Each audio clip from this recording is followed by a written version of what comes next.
Bueno, en ocasiones,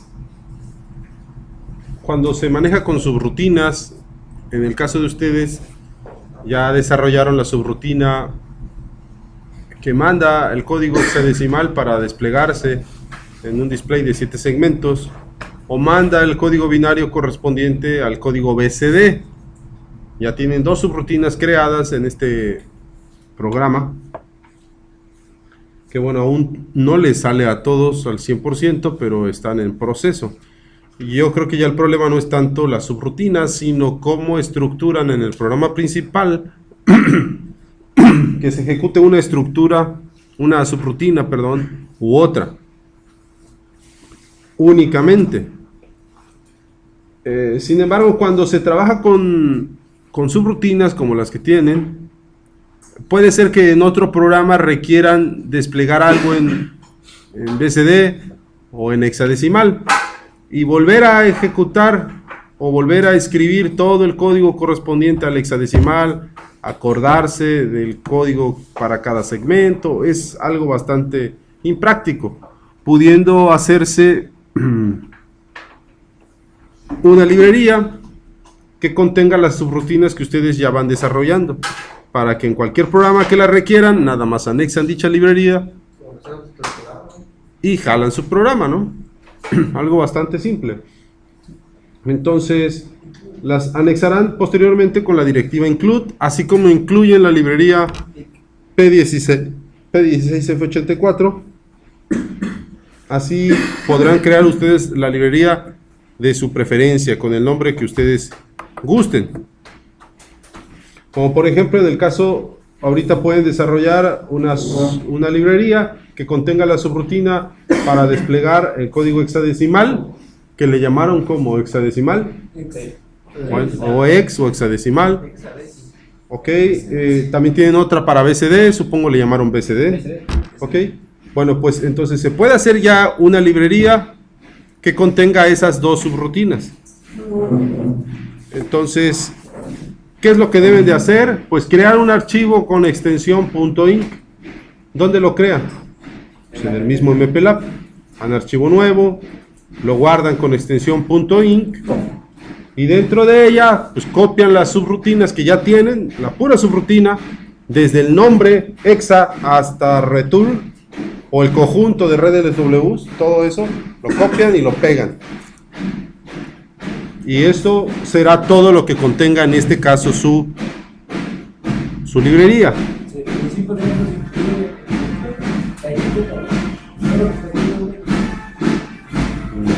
No. Por ejemplo, a la librería le pueden llamar... A ver, ahorita.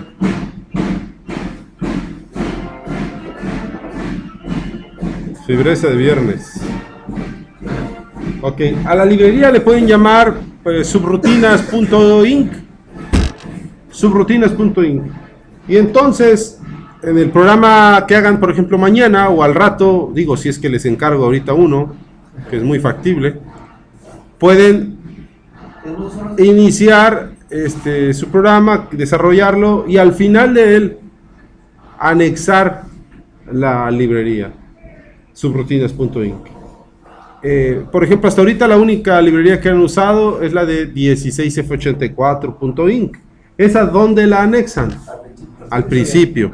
Sin embargo, si van a crear esta librería subrutinas, esta no se puede poner al inicio, debe de ir hasta el final, porque cuando inicie el programa va a comenzar ejecutando las instrucciones almacenadas de principio a fin en orden secuencial. Y entonces si la ponen al principio, pues va a ser lo primero que va a ejecutar y no es conveniente. Las subrutinas únicamente se ejecutan en el punto donde se llaman. Si ustedes checaron su programa, ¿dónde las anexaron? Al final, después del bucle principal, pero antes del end, ¿cierto? Ahí, para que no se accese a ellas, a menos que se les llame. Pues bueno, en esa misma posición, al final, antes del end, es donde tienen que poner o incluir la librería subrutinas.inc.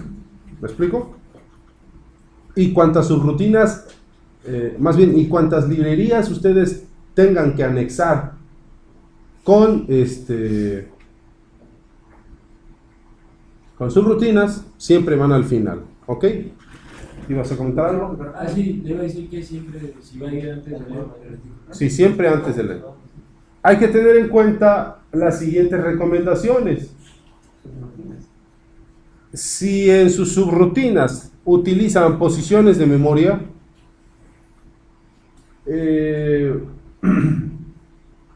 recomendable que esas posiciones de memoria se utilicen de forma dinámica.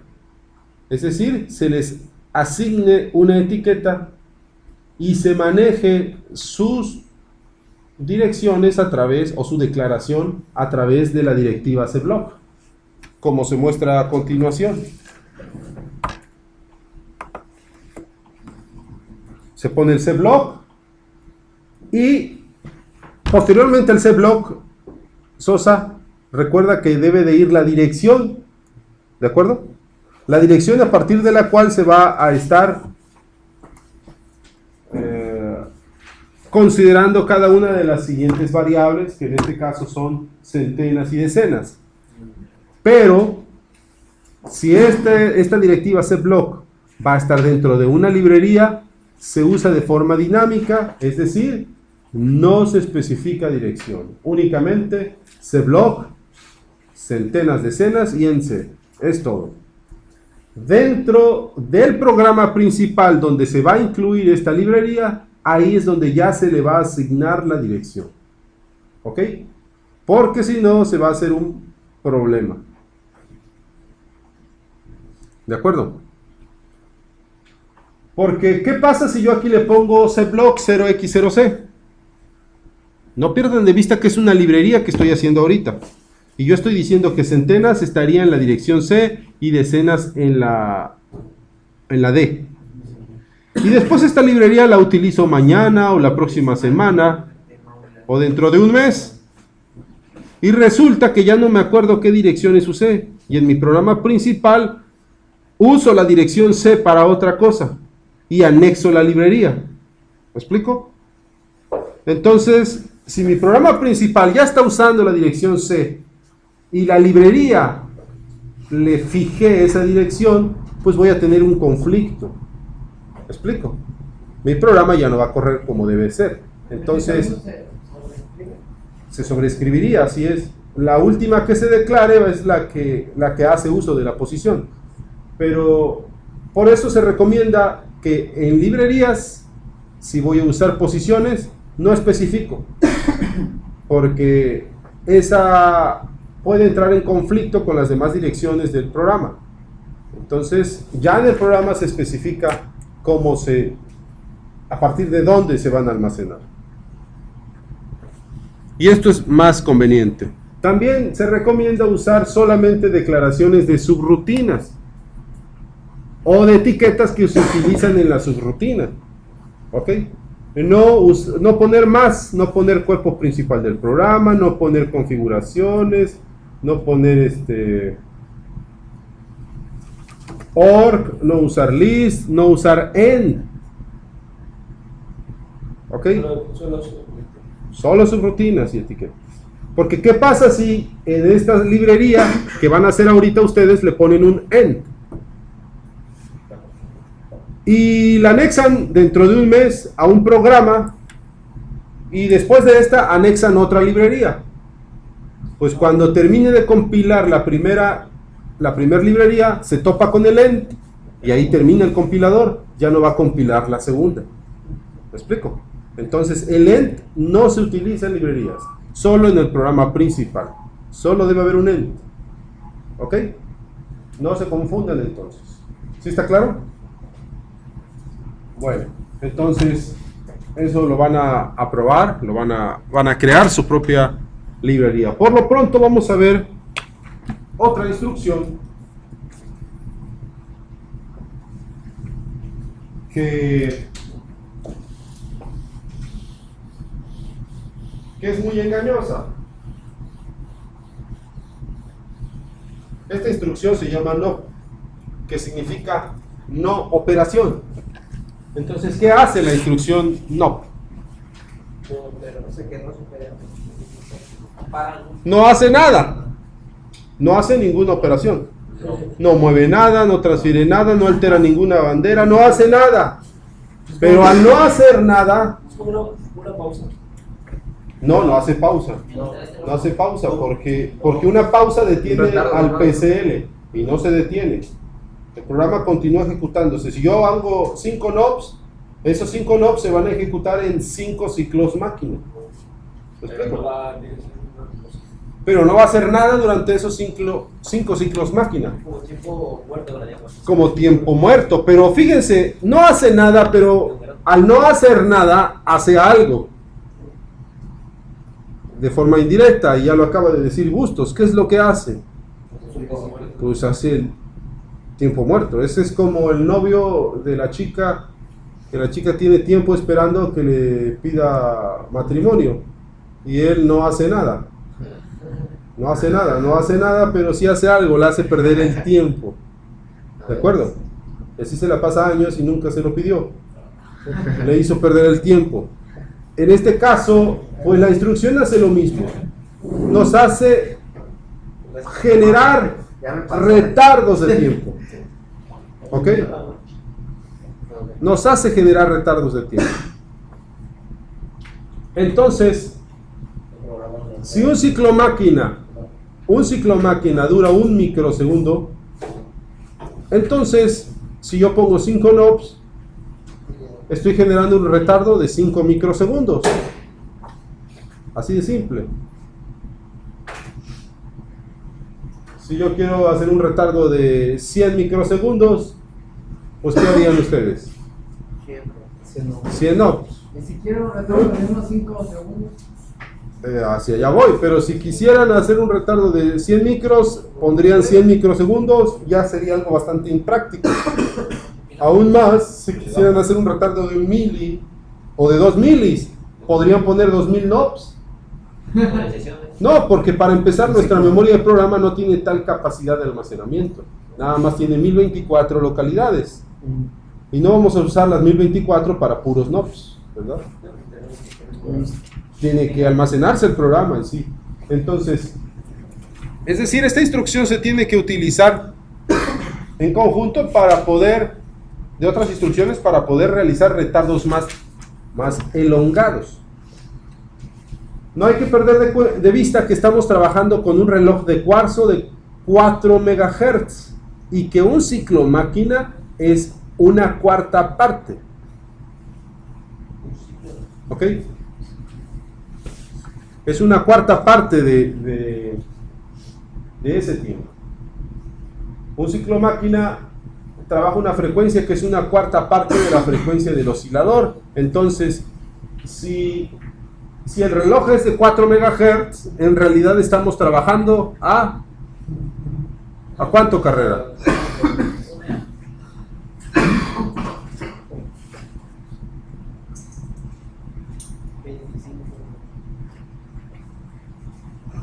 ¿A cuánto? Que cierres tu computadora. Estoy viendo el programa. Pues sí, pero ahorita no es el momento, ahorita entiende el tema. ¿A cuánto, Olivares? Olivares. Sosa, ¿a cuánto? Blas, ¿a cuánto? ¿Cuál es la frecuencia real de trabajo? Un ciclo era un cuarto de 1 megahertz. Pues a 1 MHz. Si se trabaja una cuarta parte de la frecuencia de reloj y la frecuencia de reloj es 4 MHz, pues trabajamos a 1 mega. Es decir, que un ciclo máquina tarda 1 microsegundo. La inversa de un megahertz. ¿Ok? El tiempo de trabajo de un ciclo máquina, la duración de un ciclo máquina es la inversa de la frecuencia de operación. Esa tómenla como fórmula, ¿eh? A 1 megahertz. Es de microsegundo, la frecuencia. A 1 megahertz, un microsegundo. Claro, si se trabaja 1 megahertz, un ciclo máquina consume 1 microsegundo. Entonces, ¿cuánto tiempo me hace perder un NOP? 1 microsegundo. Entonces, su sintaxis es simplemente no. Y como les dije, no se pueden usar infinidad de NOPs porque es impráctico. Se deben usar estructuras como la que estamos viendo en el diagrama a bloques. En este caso, pues se hace uso de estas subrutinas de retardo. Yo le asigno un nombre a esta subrutina y yo sé que cuando la llame, la debo llamar con un call, ¿verdad?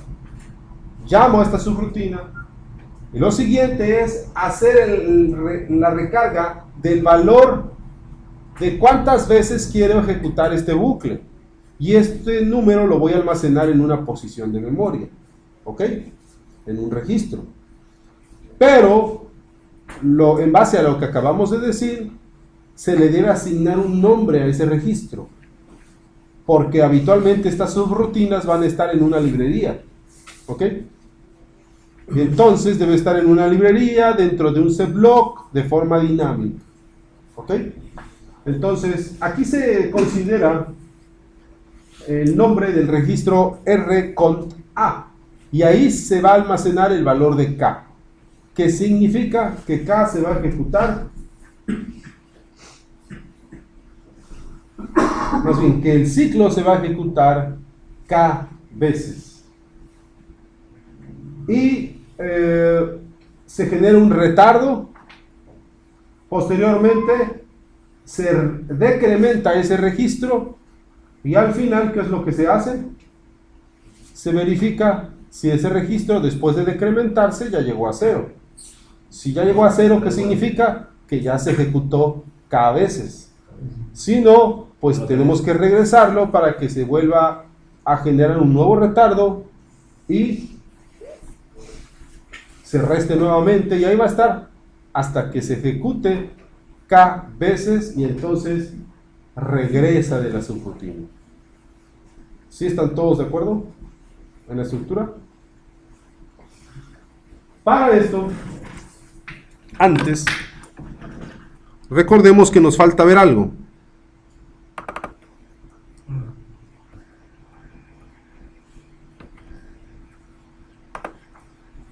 No terminamos de ver los saltos condicionales. Recuerden que habíamos visto salto condicional acorde al manejo de bit, que es BTFSC y BTFSS. Pero habíamos dicho que había otras que dependían del valor de un registro. Y la primera, que es DECFSZ. ¿Qué significa? Decrementa a un registro F y salta si el resultado es 0. ¿Ok? S de skip, Z de 0. El DECF, esa ya se la sabía, ¿no? Sí. Es lo mismo, decrementa un registro F. S es de skip, de salta, y Z de 0. Entonces salta si el resultado, después de haberle restado 1, es 0. ¿Cuál es la sintaxis? DECFSZ, espacio, el registro, ¿cuál bit? Coma 0 o coma 1, así es. DECFSZ, espacio F, coma D. ¿Cierto, Sosa?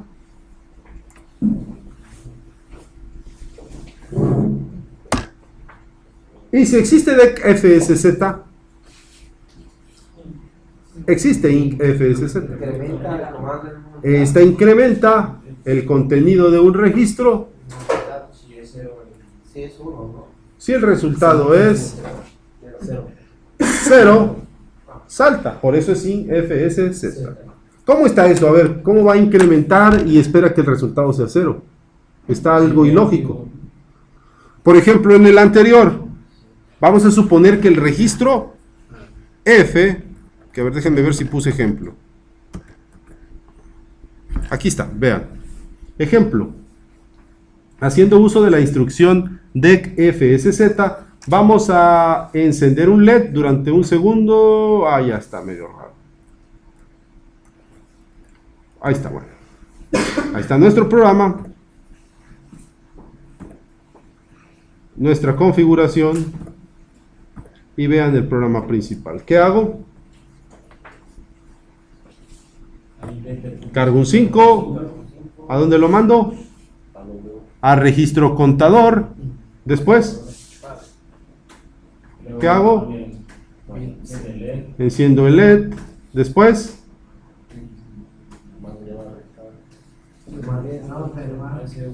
llamo a una subrutina que tarda ¿cuánto? Un segundo. Significa que va a tardar un segundo en regresar de esta subrutina. ¿Y cómo está el LED? Entonces, equivale a que el LED va a estar prendido ¿cuánto tiempo? Un segundo. Después, ¿qué hace? Apaga el LED. ¿Cuánto tiempo va a estar apagado? Un segundo. Y después, 2 segundos apagado, ¿cierto? ¿Están de acuerdo? Se prende un segundo y se apaga 2 segundos. Y después vean lo que se hace. Está restando al contador. ¿Cuánto tiene el contador? 5. Y ahora después de la resta, ¿cuánto tiene? 4. ¿Dónde almacena ese 4? Ahí mismo en contador. Entonces contador ahora tiene 4. ¿El resultado es 0? No. ¿Salta? No, porque acuérdense, decrementa el contenido de un registro y salta si el resultado es 0. Como el resultado no es 0, el resultado es 4, pues no salta. ¿Qué queremos hacer? Regresar, porque esto lo queremos hacer ¿cuántas veces? 5 veces. Entonces lo regresamos a principal, o a inicio, perdón. ¿Todos de acuerdo? Y entonces se regresa, prende el LED, lo apaga, hace lo mismo, lo prende un segundo, lo apaga 2 segundos y resta. Y ahora, ¿cuánto vale el contador? 3. ¿Vale 0? No, se regresa, vuelve a hacer lo mismo una tercera vez, resta el contador y vale 2, y se regresa, ¿cierto? Hasta que en la última vez, en la quinta vez que lo haya hecho, hace la resta y el resultado del contador se brinca el goto inicio. Se brinca el goto inicio. Ya se acabó. Sleep. En este caso se pone a dormir. Pero observen, ¿para qué me sirvió el DKFSZ? Me permitió hacer un bucle. Limitado, ¿no? Un bucle equivalente a una estructura de las que usan de programación. Un for, equivalente a un for, más a un for, ¿no? Más a un for o a un while, pero ajustándolo como a un for. Mientras el número sea menor a tanto, pues, equivale a un for. ¿Sí están de acuerdo? Se ejecuta 5 veces y de ahí termina. ¿Cómo lo habrían hecho si esto, en lugar de usar DECFSZ, tuviera INCFSZ? Y lo quieren ejecutar 5 veces. Entonces díganme, esto cada vez que se ejecute, en lugar de restarle, le va a sumar 1. ¿Cuándo va a valer 0 el registro contador? Si siempre le va a sumar 1. No. ¿Cuánto vale? ¿Qué tamaño tiene el registro contador? No. El tamaño de bits que le caben al registro contador. No. Es de 8 bits. Todos los registros de la RAM son de 8 bits. Entonces, ¿qué límite tiene de almacenaje? ¿Cuál es el máximo número que puede almacenar? 255. Entonces, ¿qué va a pasar cuando tenga almacenado 255 y le sume 1 más? Se va a desbordar. El acarreo va a valer 1, pero el registro contador va a haber 0. ¿Están de acuerdo? Hasta 250. Entonces díganme, ¿Cómo se le pone en move LW? 250. 250 o 251. Uno. 51. Ejecuta el 251. Luego ejecuta el 252. Luego ejecuta el 253, 254. Ejecuta el 255. ¿Ok? Al término del 255 se desborda. Entonces sería 251. Ya se vuelve cero y luego. Es decir, siempre se debe almacenar 256 menos la cantidad de veces que queremos que se ejecute. ¿Ok? Si yo quiero que se haga ese bucle 20 veces, debo almacenarle un 236. ¿Ok? Entonces observen que los dos siempre va a llegar un momento donde el contenido del registro va a ser 0. ¿Sí está claro? Bueno, entonces al rato terminamos lo que es el ejemplo del retardo. ¿Ok? ¿Preguntas? ¿No? Perfecto.